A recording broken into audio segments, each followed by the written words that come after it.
Hello, good morning সবাইকে। সকাল সকাল দেখো আমি স্নান করে এদিকে পুজো কমপ্লিট করে নিয়েছি। আর ভোলে বাবার মাথায় আমি জল ঢালছি। জল না, এখানটাতে দুধ আছে, গঙ্গার জল আছে, ঘি মধু সবই আছে। দেখো আমি ভোলে বাবাকে আগে প্রথমে মাথায় জল ঢেলে ঠান্ডা করে নিলাম। আর পুজোটা কমপ্লিট হয়ে যাওয়ার পর আমি সোজা চলে গেলাম চা খেতে। কারণ সকালবেলায় আমি ঘুম থেকে উঠে আগে পুজোটা সেরে নিই, তারপর আমি বসে গেলাম চা খেতে। আজকে চায়ের সাথে কোনো লুচি ছিল না, মা খাচ্ছিল রুটি। আর আগের দিন রাতে রুটি ছিল, মা বাসি রুটি দিয়ে চা খায়, আর আমি শুধু চা দিয়ে বিস্কুট দিয়ে খেলাম। আর এইদিকে বিস্কুট দিয়ে চা খাওয়ার পর এর আজকে ভীষণ শরীরটা খারাপ। এদিকে দেখো বেরাতেই পাচ্ছে না, যেহেতু পায়ে লেগেছে তো পা নিয়ে ও হাঁটতেই পারছে না, তার জন্য ওকে আর আজকে বের করিনি। দেখো এদিকে মা ওকে বের করতে পারছে না, ও বাথরুমও যেতে পারছে না, মানে ও ভয় পাচ্ছে প্রচণ্ড। যাই হোক ওকে এখন আমি ওকে মানে হাঁটানোর চেষ্টা করছি, কিছুতেই হাঁটছে না। আর এই দিকে আজকে পুতুল সোনা বায়না করেছে এখনও গোলা রুটি খাবে, তার জন্য দেখো ওকে আমি গোলা রুটি দুটো বানিয়ে দিলাম। ওর ভীষণ ভালো লেগেছে খেতে, আর ও এই খাবারটা খেতেও ভীষণ ভালোবাসে, তার জন্য ওকে বানিয়ে দিয়েছিলাম। ও খাচ্ছিল আর আমাকে বলছিল মা তুই খা, মা তুই খা, তাই করছিল। যেহেতু আমি গোলা রুটি খুব একটা পছন্দ করি না, তার জন্য আমি আর খাইনি। এইদিকে ও খাচ্ছিল, ওকে খাইয়ে দেওয়ার পর এইদিকে রান্না করতে চলে গেলাম। রান্না করতে যাওয়ার আগে এদিকে বাজার থেকে দেখো ডিম ভরা ট্যাংরা মাছ নেওয়া হয়েছিলো, এদিকে পাবদা মাছ, এদিকে কিছুটা মাছের ডিমও রাখা ছিল। আর অলরেডি এদিকে আমি আলু সিদ্ধ বসিয়ে দিয়েছিলাম, মশলাটাও গুছিয়ে রেখে দিয়েছিলাম করে।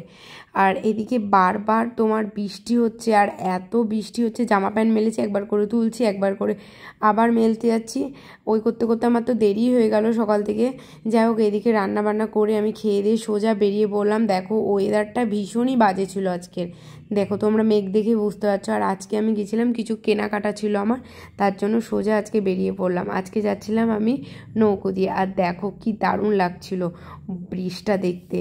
আর সত্যি কথা বলতে কি বলো তো, আমার একটু ঘুরতে ফিরতে বেশ ভালো লাগে, মানে সময়ের অভাবে যেতে পারি না। এইদিকে দেখো আজকে যখন বেরিয়ে পড়েছি, কিছু কেনাকাটা করতে ভেবেছিলাম আজকে একটু অনেক দিন বাদে বেরিয়েছি, তো ভাবছিলাম একটু কিছু খেয়ে যাই। যাই হোক কেনাকাটা হয়ে গেছিলো। আর এইদিকে দেখো এখানটাতে মোমো নিয়ে নিয়েছিলাম, আর মোমোর সাথে স্যুপ খাবো না তাই হয় নাকি। এইদিকে আমি 1 প্লেট মোমো নিয়েছিলাম, দিয়ে দেখো আমি 2টো খেয়েছিলাম, আর সাথে হচ্ছে স্যুপটা খেয়েছিলাম। স্যুপটা আমার দারুণই লেগেছিলো। এখানটায় শেষ করিনি খাবার, তারপরে আমি খেতে চলে গেছিলাম। এইদিকে দেখো এখানে চিকেন বল, চিকেন ফিঙ্গার, ফিশ পকোড়া, তাও অনেক কিছু ছিল, ফিশ ফ্রাই, চিকেন পকোড়া দিয়ে এইদিকে আমি আমার সবচেয়ে ফেভারিট চিকেন তান্দুরি দেখো আমি নিয়ে চলে এলাম বাড়িতে চিকেন তান্দুরি খাবো বলে। আর চিকেন কুরকুরে আর চিকেন কাবাব নিয়ে এসেছি। আর এইদিকে স্যালাড দিয়ে সাজিয়ে নিয়েছি খাবারগুলো। ওখানটাতে আমি আর খাইনি, বাড়িতে নিয়ে চলে এসেছিলাম। খাওয়া দাওয়া শেষে বাইরে থেকে তড়কাটা কিনে এনেছিলাম, বাড়িতে মা রুটি করেছিল। দেখো গরম গরম রুটি আর সাথে তড়কা, আর লঙ্কা, কাঁচা লঙ্কা দিয়ে আর পেঁয়াজ দিয়ে এখন আমি তড়কাটা দিয়ে রুটিটা আলতো করে দেখো নিয়ে নিলাম। আর সত্যি কথা বলতে কি বলো তো, রুটি দিয়ে তড়কা দিয়ে খেতে ভীষণই ভালো লাগে। যাই হোক আমি অনেক বক বক করলাম, এখন খাবারটা খাই, টাটা।